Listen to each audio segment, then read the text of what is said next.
여러분 최근에 손편지를 받아본 적 있으세요?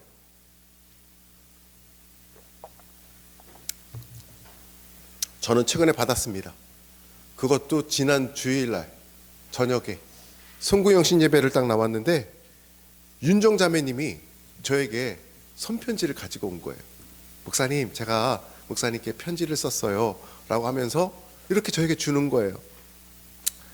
송구영신 예배를 마치고 새해 첫날이잖아요.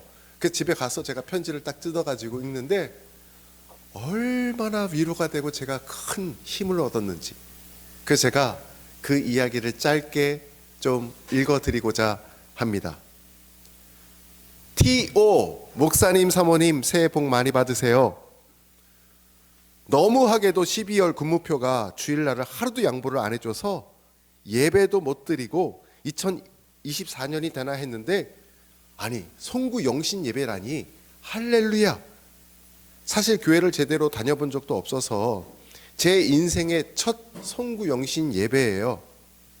2023년은 바움교회를 만나가지고 제 인생 중에 가장 거룩한 한 해랍니다. 크크. 힘든 일도 가장 많은 해였는데 주일마다 말씀으로 위로받고 성도님들과 대화하며 행복 찾고 그렇게 버틴 것 같아요. 그렇게 하나님과 가까워지려는 마음을 보시곤 저에게 첫 직장이라는 선물을 주셨어요. 그래서 너무나 기쁘지만 주일날 교회를 못 가는 게 사실 생각보다 많이 속상해요. 지난 12월은 매주 토요일이 휴무였어요. 희망하기는 매주 주일날이 휴무인 달이 오기를 기원하고 있을게요. 식구들 전부는 아니지만 새해 모녀라도 이렇게 같이 손잡고 주일을 챙기는 은혜를 받는 지난 2023년과 바움교회는 영적으로 배고팠던 저희 가족에게 내린 만나와 같아요. 저희가 이렇게 만날 수 있도록 계획하신 하나님께 감사하며 2024년에도 잘 부탁드릴게요. From 윤정자매. 할렐루야. 제가 얼마나 위로가 되고 감동이 되었는지 모릅니다. 딱 한 성도님이 이렇게 편지를 보내오셨기 때문에 여러분 너무나 미안해하지 않으셔도 될 것 같아요. 그렇죠? 네.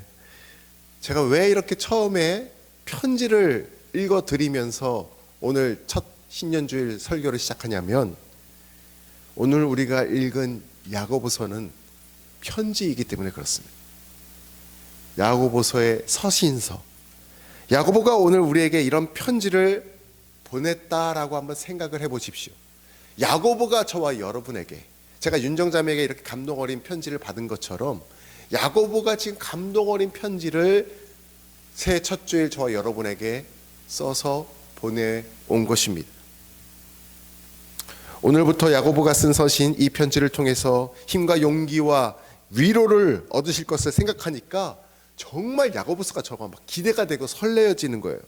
하나님께서 이 야고보서 강해를 통해서 저와 여러분에게 큰 은혜 주시기를 간절히 소망합니다. 우리에게 이 편지를 써보낸 야고보는 과연 누구일까요? 누구일까요? 야고보가. 구약에서는 야곱, 신약에서는 야고보, 영어로는 제이콥 아니면 제임스 이렇게 번역이 되어 있습니다. 이 야고보는 누구일까요? 신약의 대표적인 야고보가 총 3사람이 나옵니다. 첫 번째는 알페오의 아들 야고보예요. 다 동명이인이죠, 그렇죠? 알페오의 야고보는 예수님의 제자입니다. 그 다음에 두 번째는 사도 요한의 형제 야고보가 있어요. 이 야고보도 역시 예수님의 제자예요. 예수님의 제자 가운데 야고보의 이름이 2명이 있었습니다.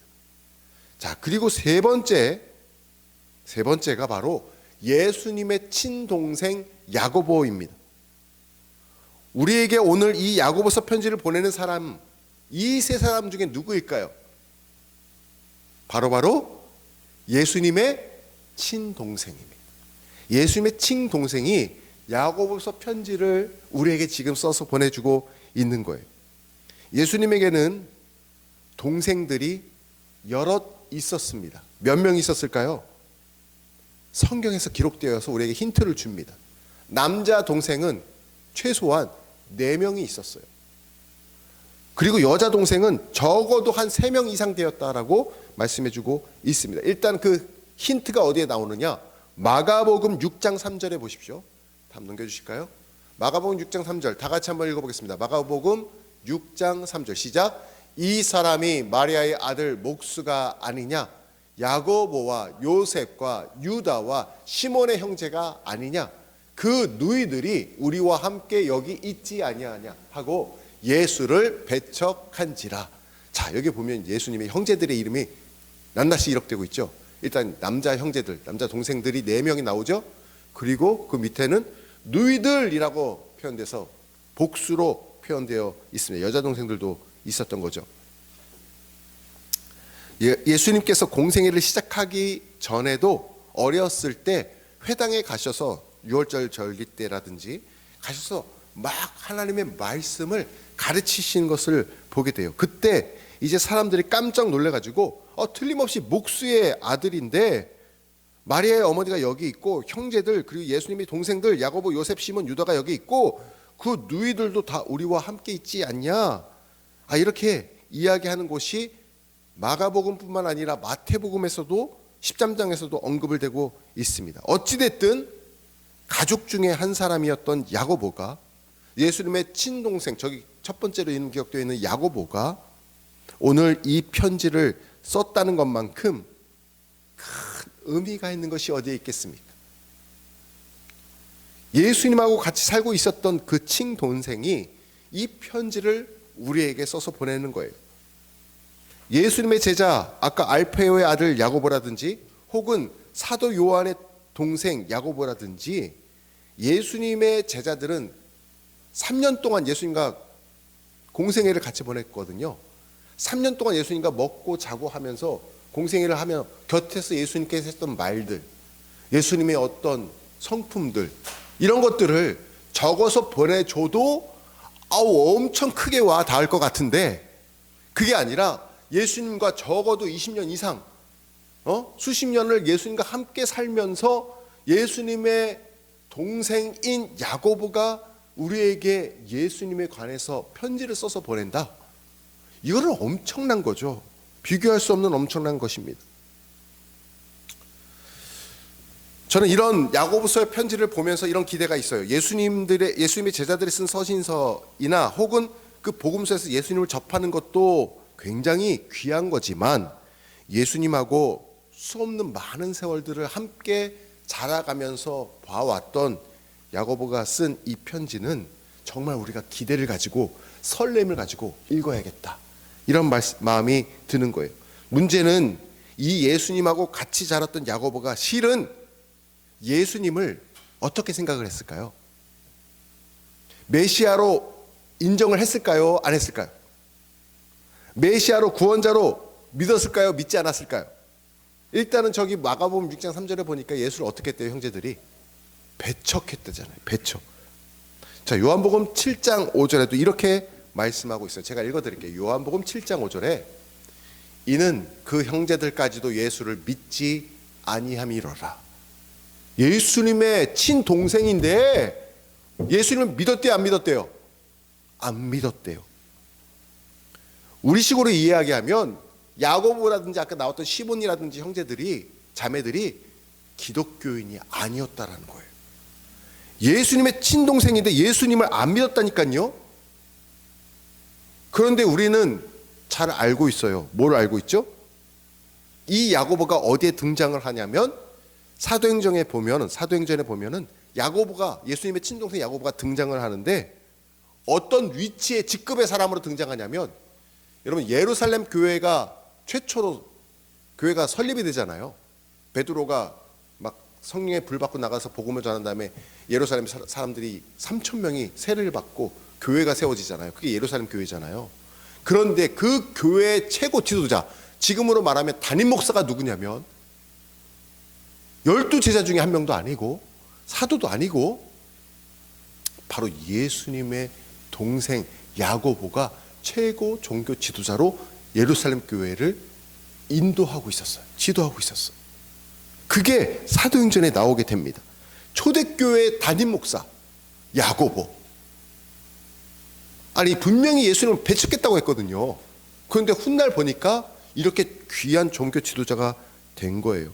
사도 바울이 1차, 2차, 3차 세계 전도 여행을 통해서 빌립보 지역에 교회를 세우고 안디옥, 에베소, 데살로니가 등등 이방 지역에서 교회를 세우면서 여러 가지 문제들이 발생을 해요. 교리적인 문제, 이단들의 문제, 이런 성도들 간의 유대인과 헬라인, 이방인들 간의 문제, 이런 문제들이 발생할 때 그런 문제들의 내용들이 사도행전에 낱낱이 기록이 되어 있습니다. 그런데 그 문제를 해결하고자 예루살렘 교회에서 공회로 모이는 거예요.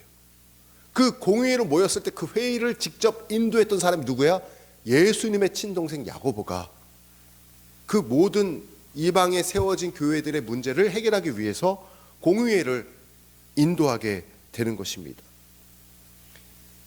자, 그 당시 최고 지도자 야고보. 그러니까 처음에는 예수님을 안 믿었어요. 그런데 도중에 예수님을 믿게 된 거죠.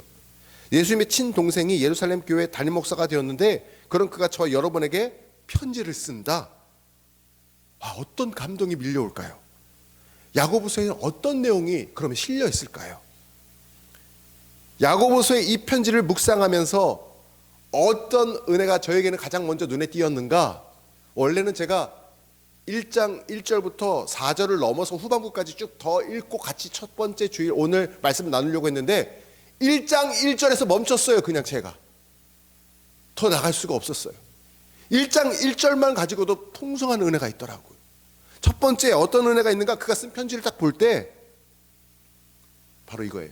같이 읽어보겠습니다. 시작. 밝히지 않는 혈통입니다. 요즘은 편지지에 글을 써서 봉투에 담아 전해줄 때 그렇게 해서 편지 써서 보내잖아요. 근데 예수님 당시에 어떻게 했냐면 두루마리에다가 썼어요.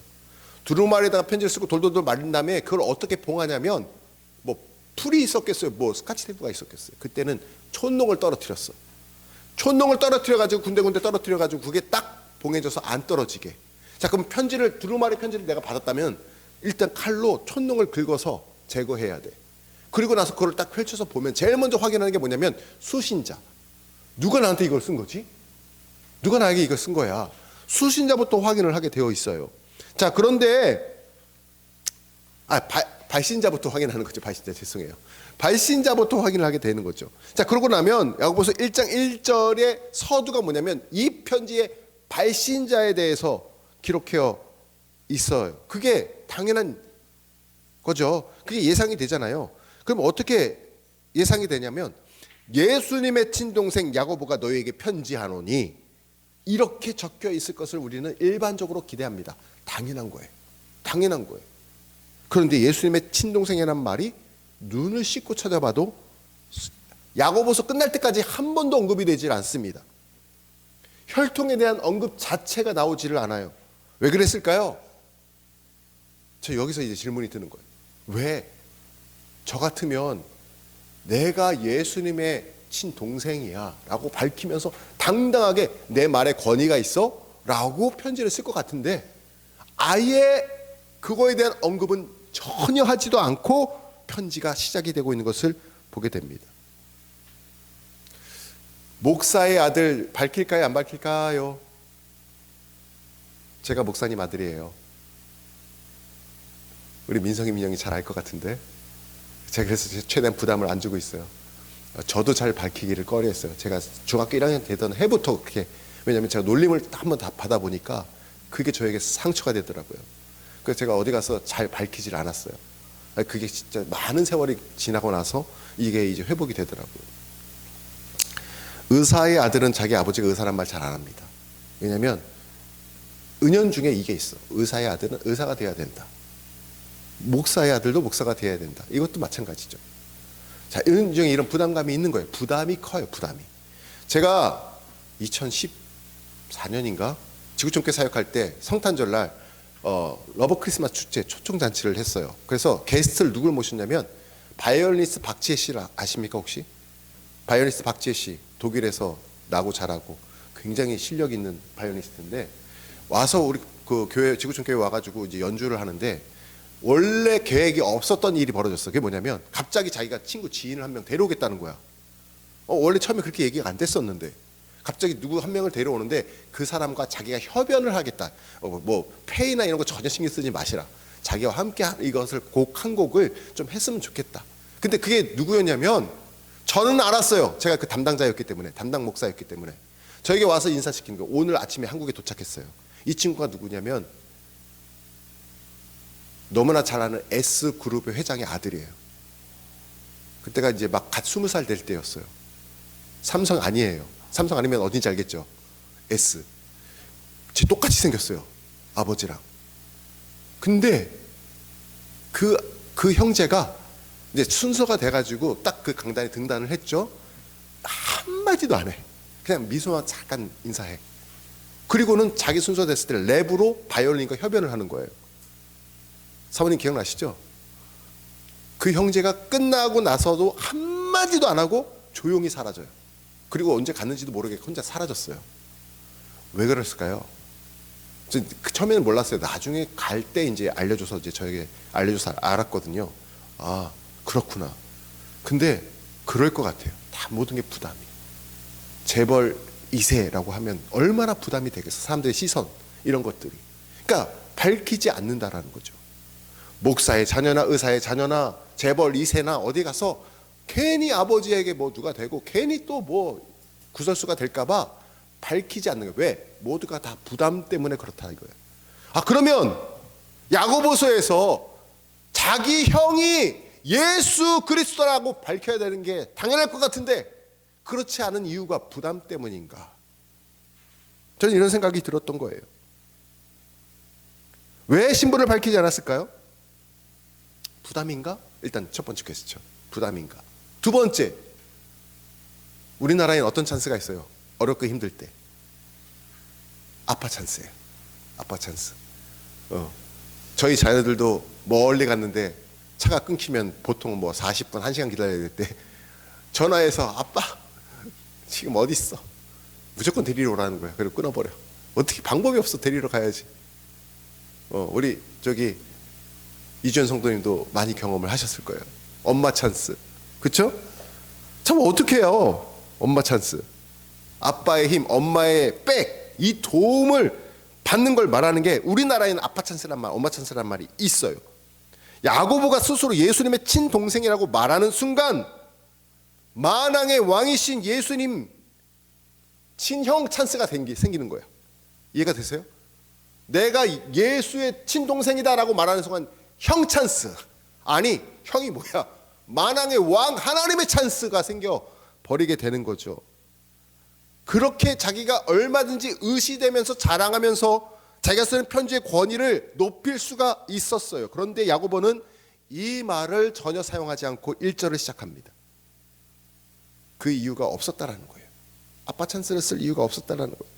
우리는 예수님 동생이었으니까 예루살렘 교회 최고 지도자가 되었겠구나. 아, 예수님 동생이니까 예루살렘 교회 담임 목사가 됐겠지. 아이, 당연한 거 아니겠어? 우린 이렇게 굉장히 자연스럽게 생각할 수 있습니다. 그런데 야고보는 1절 그런 것조차도 언급하지 않습니다. 그냥 야고보예요. 그냥 야고보예요. 그러면서 예수님의 동생이라서 이런 훌륭한 인물이 되었겠구나. 야고보서 어디에도 내가 예루살렘 교회 담임 목사다 이런 말이 없어요. 그런 게 아니라 나 같은 사람도 방황하다가 나이가 들어서 예수 이름을 부인하고 살다가 나이가 들어서 돌고 돌아가지고 이런 은혜를 받았는데 당신들도 받을 수 있다 이거예요. 이해가 되십니까? 그러면 결국 우리도 뭐예요? 우리도 돌고 돌아가지고 나이 들어서 방황하다가 지금 이 자리에 다 와 있는데 우리도 똑같이 야고보가 받았던 그 은혜들을 우리도 받을 수 있구나. 소망을 우리가 갖게 해주는 거예요. 이 편지가. 이해가 되십니까? 아하, 아빠 찬스 아니구나. 예수님 찬스 아니구나. 예루살렘 교회 최고 지도자? 아니구나. 그냥 우리와 똑같은 사람이었구나. 우리와 같은 그런 방황도 경험해보고 예수님을 부인도 해보고 그렇게 살다가 그냥 이 자리에 와가지고 우리에게 편지를 이렇게 써주고 있구나. 그냥 친한 형처럼 동네 선배처럼 우리에게 이렇게 다가오고 있구나라는 것을 깨닫게 되는 것입니다.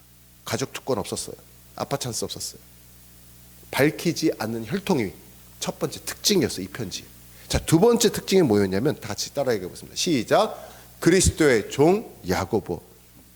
두 번째로 자기소개를 할 때 1장 1절에 보니까 뭐라고 얘기해요? 주 예수 그리스도의 종이라고 표현을 합니다. 예수님의 동생이라고 하지 않고 자기가 예수님의 종이라고 표현을 합니다. 야고보의 생각에 가득 차 있었던 게 무엇이냐면 나는 예수 그리스도의 종입니다. 이 생각으로 가득 차 있었고 그것을 제일 먼저 이야기하고 싶었던 거예요. 저는 예수님을 믿습니다. 저는 예수님을 신뢰합니다. 저는 예수님의 종입니다. 이것이 그의 소개였던 거예요. 이게 그의 정체성이었어요. 노 아빠 찬스, 노 가족 특권이에요. 저는 예수님을 믿습니다. 저는 그분만 의지합니다. 저는 그분을 신뢰합니다. 저는 그분의 종입니다. 이게 그의 정체성이었어요. 저는 이것이 너무나 우리에게 도전이 된다 생각이 들어요. 저 교회 다녀요. 저 바움교회 다녀요. 이게 중요한 게 아니고 이게 우리의 정체성이 되어서는 안 되고 더 중요한 게 뭐냐면 저는 예수님을 믿습니다. 저는 예수님을 신뢰합니다. 저는 그분의 종입니다. 라고 고백하는 새 첫 주간 되기를 주님의 이름으로 축복합니다. 이게 우리의 정체성이 되어야 됩니다. 그리스도의 종. 아빠 찬스 아니에요. 자, 세 번째 같이 읽어보겠습니다. 시작. 수식어가 없는 야고보.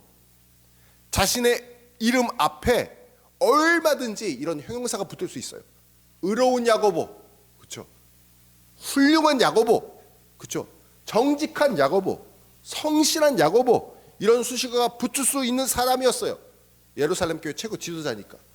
그런데 그런 언급이 전혀 소개되고 있지 않아요. 조금 못마땅한 일이 생기면은 얼마든지 이렇게 얘기할 수 있어요. 너 내가 누군지 알아? 나 예수님의 친동생이야. 얼마든지 얘기할 수 있어요. 그런데 야고보는 그렇게 하지 않았어요. 후에 그의 별명이 하나 있다면 야고보가 어떤 별명이 생긴 줄 아세요? 역사학자들이 이야기합니다.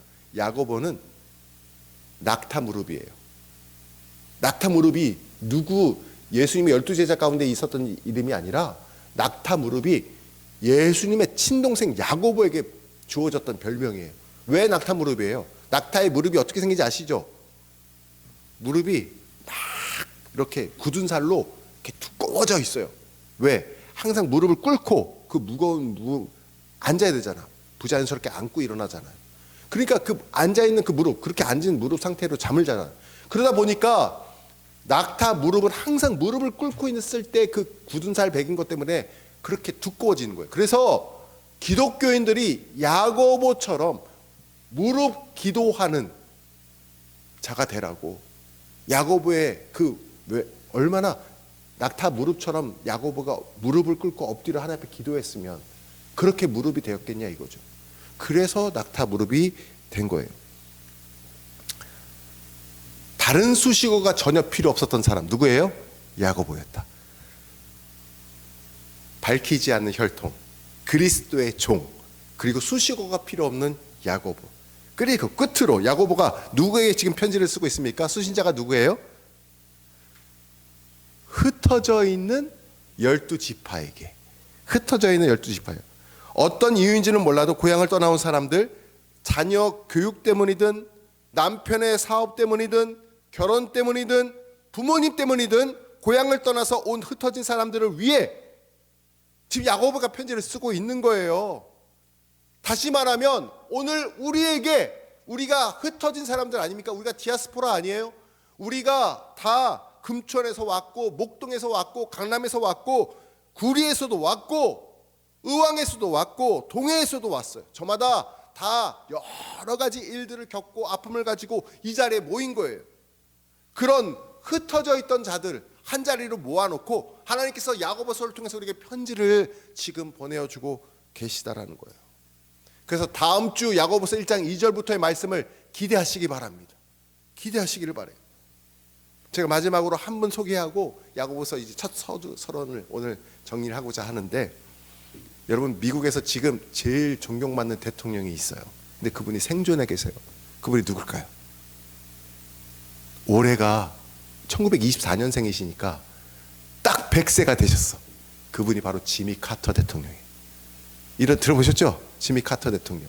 지미 카터 대통령께서 자기 어머니를 회고하며 어머니에 대한 책을 쓰셔서 위대한 선물이라고. 근데 저 책에 읽다 보면은 후반부에 한 14번째 챕터인가 거기에 보면은 이런 글이 있어요. 제가 참 인상 깊어서 제가 소개를 해드려요. 백악관에 딱 들어서 가지고 대통령으로서 선서를 하는 날 있잖아요. 근데 그날 성경책 위에다 오른손을 얹고서 선서하고 대통령이 딱 되잖아요. 대통령 선서가 끝나면 리셉션장으로 바로 이동을 해야 되는데 시간이 타이트해요. 타이트하기 때문에 참모들이 뭐라고 신신당부하냐면, 각하 선서가 끝나시고 나시면 어떤 기자들이 달라붙어서 질문을 해도 절대 언급하지 마시고 멈추지 마시고 리셉션장으로 바로 들어가셔야지 시간이 딜레이 되지 않고 바로 모든 순서가 잘 끝날 수 있습니다. 신신당부했어. 어떻게 됐을까요? 딱 끝났어. 선서 끝나고 이제 딱 사람들과 함께 박수 받으면서 리셉션장으로 딱 이동을 하는데 기자들이 달라붙어요, 안 달라붙어요? 달라붙겠죠. 그 기자가 딱 녹음기 딱 들으면서 얘기하는 거예요. 받아 적으면서. 아니, 대통령이 되신 소감이 어떠십니까? 어떤 마음가짐으로 대통령 첫 시작을 하시겠습니까? 많은 질문을 하는데 아무것도 얘기 안 하고 딱 가는데 뒤에 따라오시는 어머니, 기자들이 아무 얘기 안 하니까 타켓을 바꿨어. 어머니에게, 저 지미 카터 어머니 마리 릴리언에게 딱 질문을 뭐라고 던졌냐면, 당신의 아들이 자랑스럽지 않으세요? 라고 질문을 던졌어요. 근데 이 엄마가 원래는 그냥 가야 되잖아. 지금 리셉션장 빨리 가야 되잖아. 근데 엄마가 딱 뒤돌아봅니다. 그리고는 이렇게 역으로 이야기를 해요. 뭐라고 했을까요? 당신의 아들이 자랑스럽지 않으세요? 뭘 대답이 듣길 원하는 거야, 기자들이 지금. 제 아들 지미 카터 너무너무 자랑스러워요. 제 아들이 대통령이 되었다니 너무너무 자랑스러워요. 미국의 39대 대통령이 되었어요. 이런 말 듣기를 원했겠죠. 그런데 그 입에서 나왔던 게 뭐냐면 which one? which son? 어느 아들 얘기하는 거예요. 지미 카터가 있고 빌리 카터도 있어요. 누구를 얘기하는 거예요? 대답을 하지 않아요. 그렇게만 딱 질문을 역으로 던지고 돌아서 가는 거예요. 자, 어머니가 이렇게 말한 이유는 뭘까요? 나에게는 지미 카터도 너무나 훌륭한 아들이지만 알려지지 않고 이름이 드러나지 않았던 빌리 카터도 나에게 너무 소중한 아들이라는 거. 제가 왜 이 말씀을 여러분에게 지금 드립니까? 제가 예수님의 친동생이에요. 예수님과 동고동락한 친동생이에요. 그래서 예루살렘의 교회 지도자가 지금 되었어요 라고 말할 수 있지만, 그렇게 말하지 않고 마치 무명의 그리스도인처럼 자신을 밝히지 않고 그냥 그리스도의 종입니다. 저는 아무것도 아니에요. 저는 그냥 예수님만 의지해요. 예수님만 바라봐요. 예수님만 필요해요 라고 말하는, 마치 지미 카터가 아니라 빌리 카터처럼 그렇게 자기를 여기며 우리에게 신문을 밝히고 있다라는 거예요. 그저 저는 하나님의 은혜를 받았을 뿐입니다. 저는 하나님을 모르고 부인하고 방황하고 살았던 자였는데, 박해했던 자였는데 하나님의 구원의 은혜를 입어가지고 예수님의 친동생이 아니라 그분의 종이 되었습니다. 저는 그것으로 족합니다. 저는 그분을 믿습니다. 저는 그분을 신뢰합니다. 천사가 예수님께 이렇게 말하는 거예요. 오늘 우리가 예배드리는 이 모습을 보고 예수님 얼마나 기뻐하실까요? 그렇죠? 근데 천사가 질문한 예수님께, 예수님 너무너무 자랑스러우시겠어요? 그때 예수님께서 이렇게 얘기해요. Which one? Which son? 우리 모두를 하나님께서는, 우리 주님께서는 다 자랑스럽게 여기시고 우리를 구원의 은혜로 하나님의 한량없는 사랑으로 베푸시고 이끌어 가신다라는 것을 꼭 기억하시기를 바랍니다. 야고보서 1장 1절에서 하나님께서 저 여러분에게 던지는 말씀이 바로 이거예요. which one에 저 여러분이 들어가 있다라는 거예요. 그리스도의 종으로서 우리가 하나님 앞에 주신 은혜와 사랑에 넉넉히 감사하면서 정말로 하나님이 우리의 주인 되시며 우리는 그분의 종이고 달인 수식어가 필요가 없는 자로 하나님 앞에 서실 수 있기를 간절히 축원합니다. 나의 경력이 아닌, 나의 업적이 아닌 나의 나됨을 그대로 받아주시고 인정해 주시는 주님께서 우리를 얼마나 자랑스럽게 생각하시는지 그 은혜를 깊이 깨닫고 주님과 하루하루 동행하는 저 여러분의 삶이 되기를 주님의 이름으로 축복합니다.